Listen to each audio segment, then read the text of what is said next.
Hello, everybody. It's your friendly neighborhood INFP, and today we are going to be looking at the ESTJ, or rather, the ESTJ love languages. Now, one of the very common themes that you're going to be seeing amongst all the censors, or at least the judges, the censor judges, is that typically the first love language is acts of service for, from what I've seen, being pretty much all of them, but for different reasons and in different ways. So for example, with the ESTJ, when it comes to acts of service, this means working a job. It means providing for the family. It means doing the, like, if they're family orientated, which many of them are, it means putting in the hours, putting in the grind, working so that your family is provided for, helping your family out where they need help, providing that monetary thing. Perhaps they may be of a more traditional sort to let the spouse stay at home and be like a stay-at-home parent. Whichever the case is, they are very bent on the acts of service that help provide and take care and make sure everything is all right amongst the family. And they may even take on trades that allow them to do so. And this is their way of essentially, or like how they would essentially view helping the family and all that. Now, some ESTJs out there, yes, are more focused on the making of the money and like getting ahead in life and all of that and having like high positions. And there might be like other reasons behind that. But typically, their things is staying out late and coming home, and or vice versa, they're already at home and they're doing the things around the house to help essentially provide for the family. They are kind of traditional in that aspect. And so that's why acts of service would be one of the higher love languages for ESTJs, if not the first love language. Now, after this, it becomes a little bit more tricky, depending on how they've been brought up. So, it could be quality time, as in take the family out for fishing, take the family out for vacation, and that would be how they would be spending the quality time, is like a getaway type thing. Vacation, fishing, golf, sports, anything that allows them to spend that time together with the family would be their essential quality time that they would be looking at. And usually it generally revolves around a kind of getaway of one kind or another, which could even mean bringing somebody to a sports game or bringing somebody to whatever else, depending on the person, of course. A convention, even if they're like geeks, because yes, geeks are all across the board. So usually it's like, I want to spend time with you, so I'm going to spend time with you doing something that I enjoy and that I think you're going to enjoy. And so I'm going to bring you along with me, and we're going to enjoy it together and have that quality time together.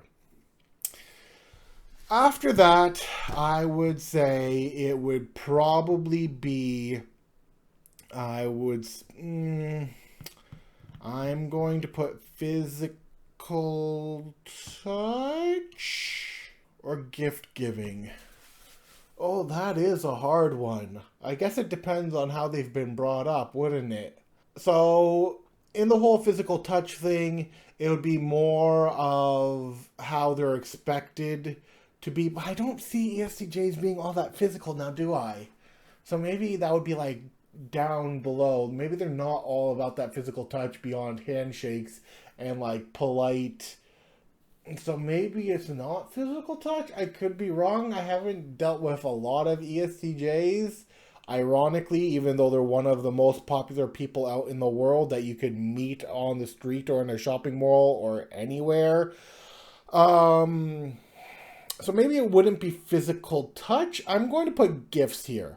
I'm going to put gifts in their third slot personally, and in the whole sense of like they will buy gifts and they probably like receiving gifts. Remember, when it comes to love languages, when it comes to the love language of gifts, I don't see it as purely receiving gifts, because that is kind of dumb. Like, gift giving is, like, to me, it's always been a two-way street. It's not just, oh yeah, give me, give me, give me. It's like, no, you gave me something, I give you something. You gave me something, I give you something. Because I like you, I'm going to give you something. And oh, you like me too, and so you're going to give me something? Awesome. I like you, I'm going to give you something. Maybe that's why I don't have any friends, because I give and they did it. Anyways, I would put gifts here. Depending on the ESTJ, they might give... Okay, look, I'm looking at this on the more positive side of things here, okay? I understand there are negatives to anything, and I'm not looking at that. But on the positive side of things, they would probably be the ones giving gifts during holidays. So Christmas is probably a big deal to them. Thanksgiving, also probably a big deal to them. Father's Day, Mother's Day, and birthdays might also be a big deal to them. I'm not sure about the birthday things, or the other days. I mean, they might be.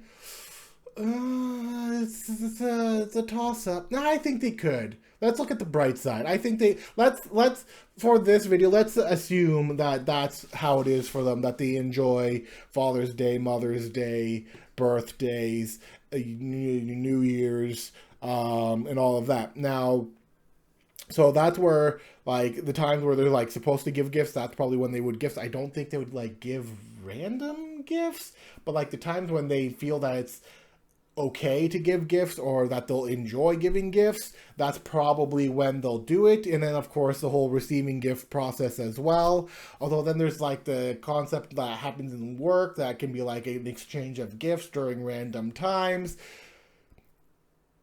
I'm just going to say gifts here for many different reasons, because I could probably go on a tangent about this. Moving on, now it gets a little bit more complicated with words of affirmation and physical touch. I personally would probably put physical touch above words of affirmation. ESTJs are not entirely known for giving words of encouragement and words of affirmation. A lot of people tend to talk about kind of them not doing that, so I would assume that words of affirmation is probably going to be on the bottom for them. Now, there probably is going to be some ESTJ out there who's watching this video like, but wait, words of affirmation is high on my list. Well, congratulations for being the exception to the rule. So, physical touch would probably be next, and this would be like in terms of like hugging, massages, things to help you relax, even wrestling, I guess, if they're into that. Could that be considered the love language of physical touch? Let's just say, for sake of argument, that it is. So I would put physical touch, and then at the end, words of affirmation. They are expectant of you to do certain things and to make your place in society, but they may not give you the encouragement you need to go and do it, or the praise you need to go and do it. I feel like some families who have ESTJ parents, whether it be mother or father, I think back to students and people in school who would try and get high grades just to please their parents, who were expecting high things of them, because societally, that is, if you want to achieve things, what you need is high marks and high achievements and high accolades. So a lot of this reasons is why words of affirmation bottom. Now, of course, not every ESTJ is like this. There are exceptions, but that is the list of how I see generally with most ESTJs. And I will see you guys tomorrow for the next video. And of course, do be sure to like, share, and subscribe. And I really hate saying that, but I've been told that I probably should say it more often. Anyways, until then, bye-bye.